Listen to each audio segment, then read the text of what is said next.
Hello everybody and welcome to a new video. In today's video, I'm going to be going over how to make an event. So let's dive in.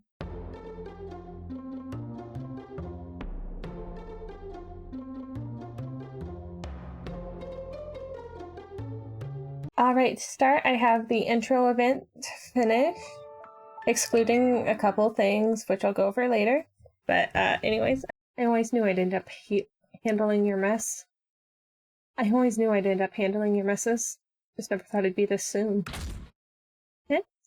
Who are you? What's your business here? We're closed. Go find someone else to bother. Wow, warm welcome. Mort? Expected more from the prodigal son. Follow me. As you can see, everything is fine. You can go back to wherever you came. Stella, they're coming back. Already? Alright, Mort, we might need your help after all. That is if you think you can handle it. I'm here, aren't I? Alright, let's do this then.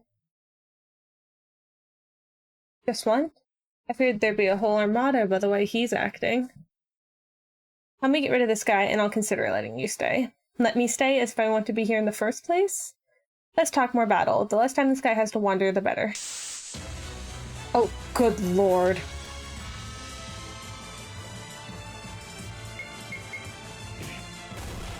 Yeah, I haven't done the battle system yet. Alright, so that was just a basic event. It glitched in a couple places because I haven't fully playtested this yet. Oops.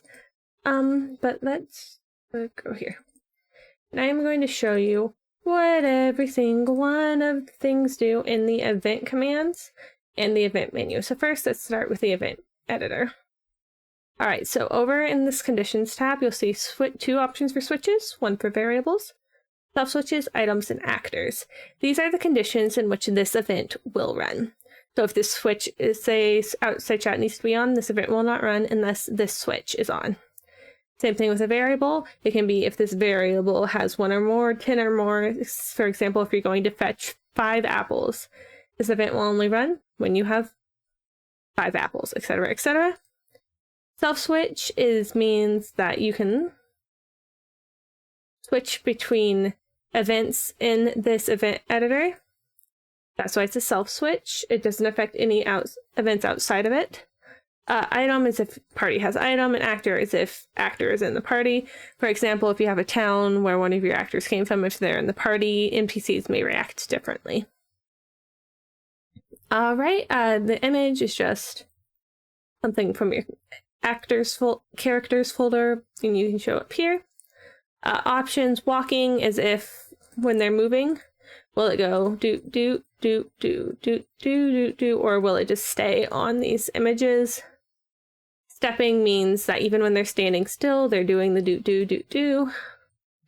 Direction fix means they are stuck facing only one direction, which you would want for gates, the big monsters, stuff like that. Through means they can pass through objects and objects can pass through them. Autonomous movement, there are 4 options. Fixed, they don't move. Random, they move at random. Approach, they move towards the player. And custom, which is self-explanatory. The speed is how quickly they do something. The frequency is how often they do it. So if you want them to walk normal but continuously, you would have normal and highest. Priority is where they show up in relation to the character. They can be below, the same, or above the character. So below means the character will walk over. Same means they're on the same level as the character can't walk past them. And above means they'll appear above the character. The trigger is what starts this. So action button means the player has to walk up to it and click on it. Player touch means the player has to touch it. Event touch means the event can touch the player or the player can touch the event. Auto run means it automatically runs, and parallel means it runs as soon as the player is near, it arrives on the map and the conditions are met. Then up here we have new event page, just opens a new event page, copy event page, delete event page, clear event page, pretty self-explanatory. Apply is basically your save button, so you save this event without having to close out of it by hitting OK every single time. Cancel, stops, whatever changes you made in the contents, which is where we will be spending most of our time. Alright, so we're gonna just go through this in order. So start with message. We have show text. The text here, this is the character face image. So let's just go with our main character. There is special features added in MZ that were not in MV. For instance, these helpful little things where you can insert a control character, so you don't have to memorize this list. I have most of this memorized because I was working in MV before this, but these are all the things you can do within the text box. It also will show you what your icons you can add into the text box, what color you want your text to be, and if you have plugins installed, here it will provide help to show you that. Otherwise, you have cut, copy, paste, delete, select all, undo, redo, normal stuff, and then you just type in. Preview shows you what it will look like in the game. Show choices. This is choices you provide the player. These are where you insert the choices, yes, no, maybe, perhaps. Window, dim and transparent. I didn't go over this on the other one.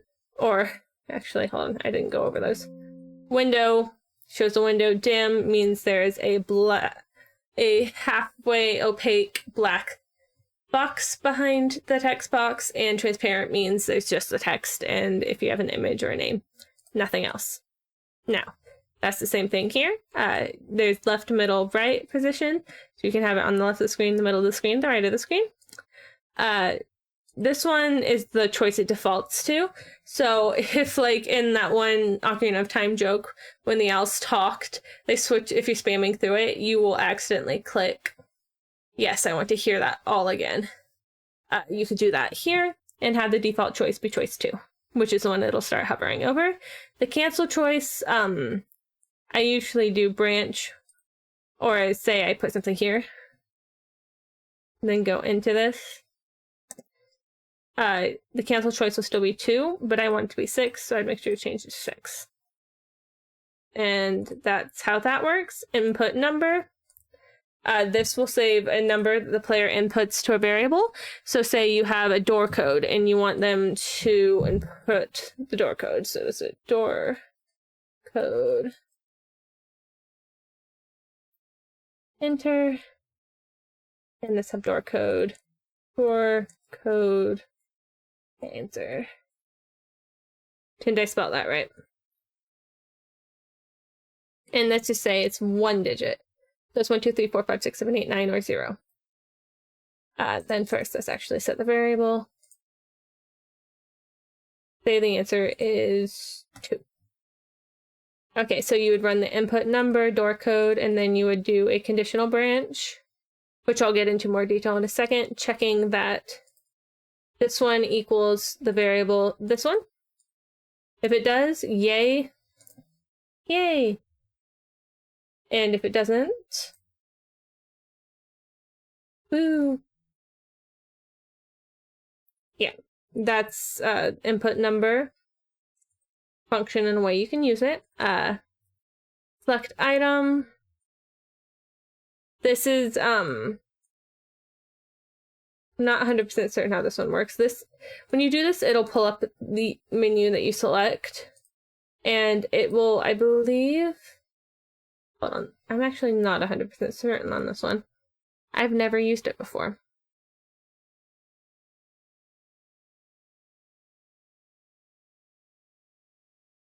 I just frog blinked. There we go. Selects an item possessed by the party and stores its item ID in a variable. Okay.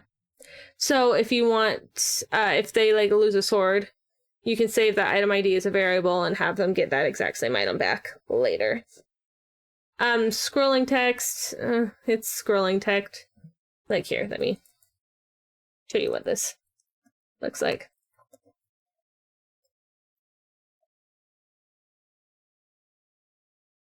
All right. So here we have the text. And then let's do auto run. Then start the player here. New game. Oh wow, look, the text is scrolling. Oh look, I can speed the scrolling text up by holding down the enter button. Yay. And I have it on auto run, so it's just going to loop continuously. That is what scrolling text is. You can change the speed it scrolls, and if you do not want to allow someone to fast forward through it. All right, that is it for message. So I'm actually going to jump over to party, which this one's pretty self-explanatory. This is what you want to do if you want to change anything in the player's inventory or the party members.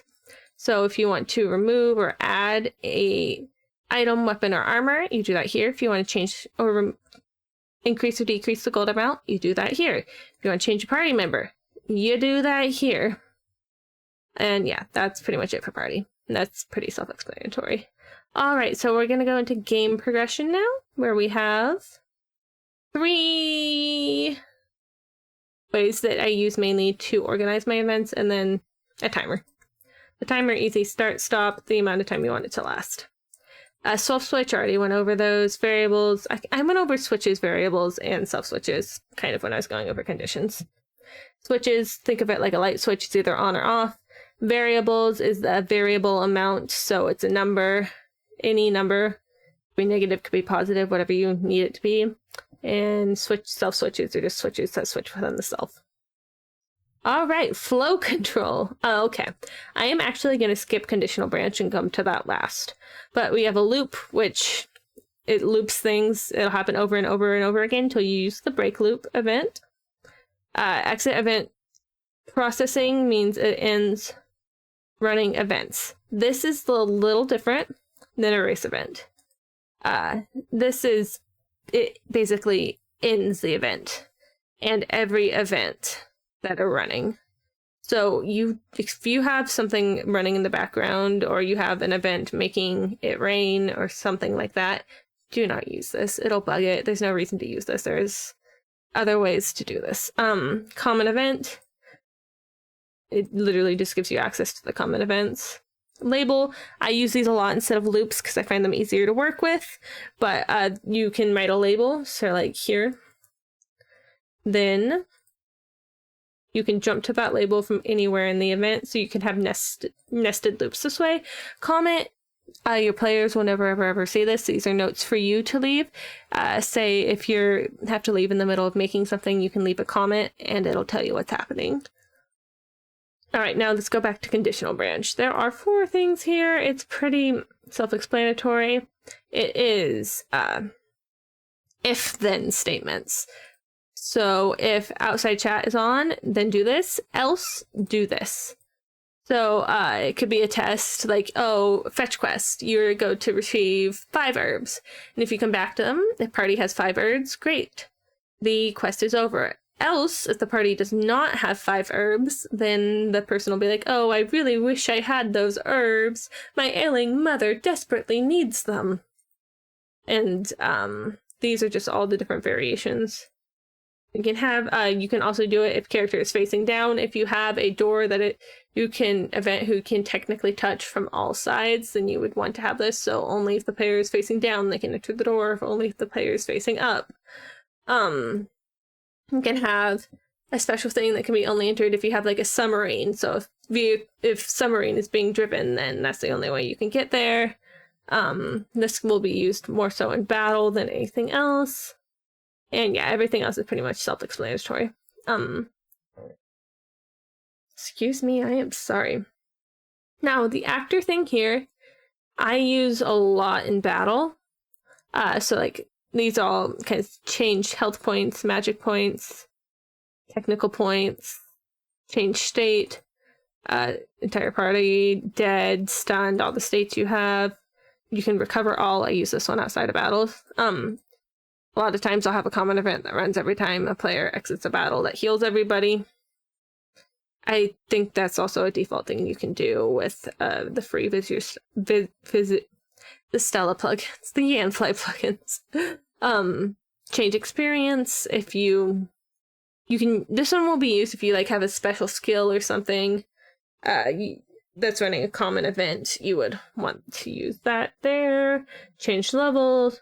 This one, if you have guests entering and leaving the party, you'd want to use this to get the average level so that they're not under or over leveled. Change parameter. Parameters always confuse me a little bit. Hold on. Wow! Change parameter changes the parameter of an actor. I never would have guessed. But yeah, don't mess with that too much. I don't do a lot of battle systems, if you can tell. Change skill, change equipment, change name. This is if you want to change the name, not if you want the party to change the name. That comes later. Change class, change nickname, change profile. Yeah, so you can update this throughout the game, like a hopeful girl who thinks the best of the world to a severely depressed teenager who has lost everything and everyone and will do anything to get them back. That kind of fun stuff. All right, that's it for page 1. Page 2. Yeah, they're all the same length. Movement, transfer player. You can transfer player to different maps, different spots on the map. You can transfer them to a spot designated by variables. I do this a lot in my mini games. Set vehicle location. So this is the same thing with vehicles. Set event location. So if you store an event up in the corner and you need the character stored in that event to appear again, you just summon them with this. Or you can have events swap, like if you have a transformation, instead of just changing the image, you can pull on swap the event, which sometimes works better just because of how the image thing here works. Scroll scrolls the map up, down, left, right. Speed and distance of your desire, you can wait for it to complete or not. Set movement route. This is where you control the movement of every single thing in the game. You have, these are your diagonal movements right here. It took me a while to find these. Move at random, move towards player, move away from player is a nice thing to do with autonomous movement. If you have it in custom, you can just have it loop, move away from player if you want them to run from player. That's just something I mess with here a lot. Yeah, that's movement route, and then get on and off vehicle. That's kind of if you want to make your own custom vehicles, or if you want a vehicle not to be able to go certain places. All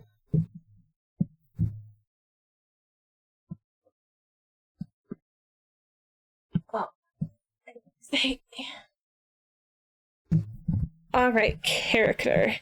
So you can change transparency here. I usually just do it with a movement route. And ignore this because I find this gives me more control, and I'm picky that way because this is the way I had to do it with them.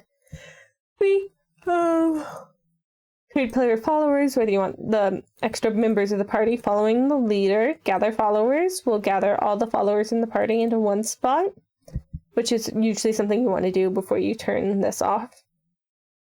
Show animation plays an animation on your character of choice. Show balloon icon shows any number of balloon icons that you have saved in the system. Erase event. This is the other one I was talking about earlier. This temporarily removes an event.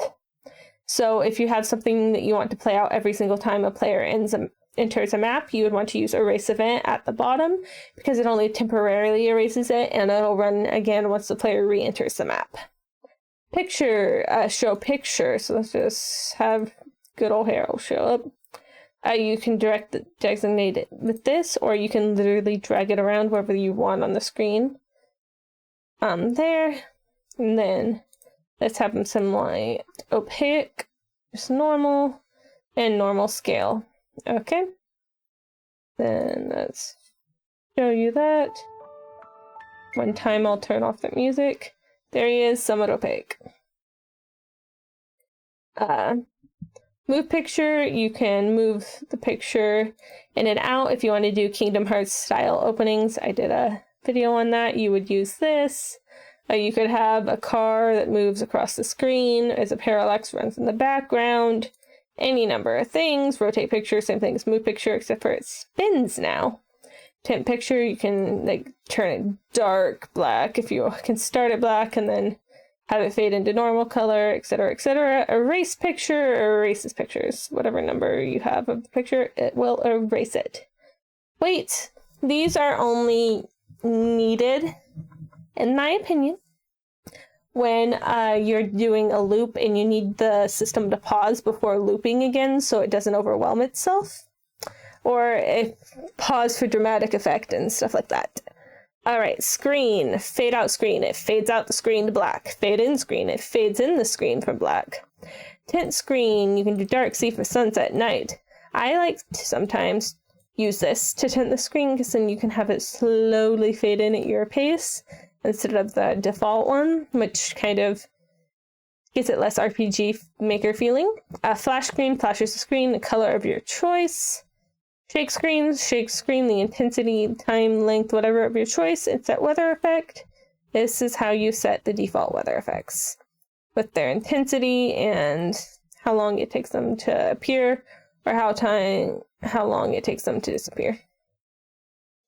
Audio and video. I'm not going to go through and every single one of these because they are the exact same, and I kind of went over them when I went through the file folders, but you have, hold on, let me turn this down.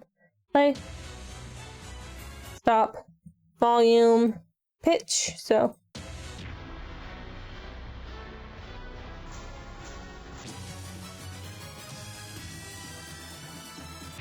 Why is that kind of epic? And pan. I don't know if you'll be able to hear it panning. Oh no, I'm gonna screw around with this now.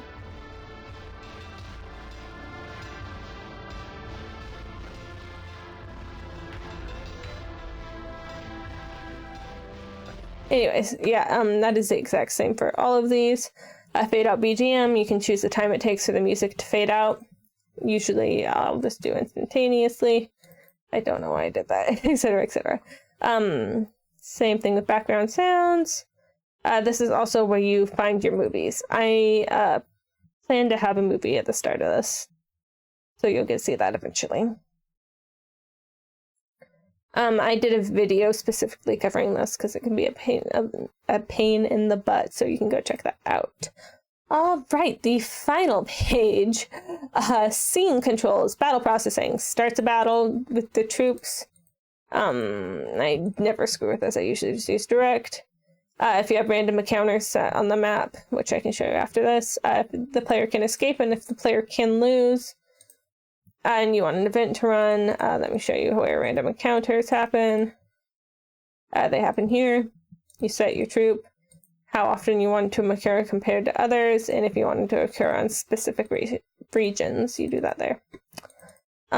Shop processing, same thing, opens a shop. You can have it purchase only, you can set specific prices for things, or you can have it set to standard, etc., etc.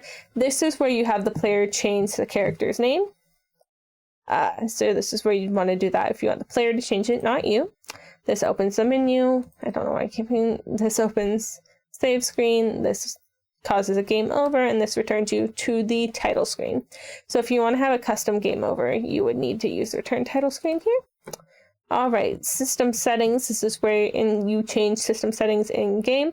For instance, if you want the battle BGM to change after a certain point in the game instead of by map, then you would change it here. Same with all the other default sounds. If you want to turn off saving, if you want to turn off menu access, if you want to change the fact that you can encounter enemies, or change the fact that the player can or can't alter the formation, change the window color, change the actor images. So if they get outfit change, you would use that here. Change the vehicle image. If a boat you upgrade, you can upgrade your boat or something. How many times am I going to repeat myself? Goodness. You would do that there. Map. Change map name display. I never really use this, but it's when you walk into a map up in the upper right corner. I'm pointing with my hand. You cannot see my hand. It'll show a map display name. You can have that on or off, up to you. Change tile set. This one I've used a lot when I have bridges that go over a place that the player can walk under.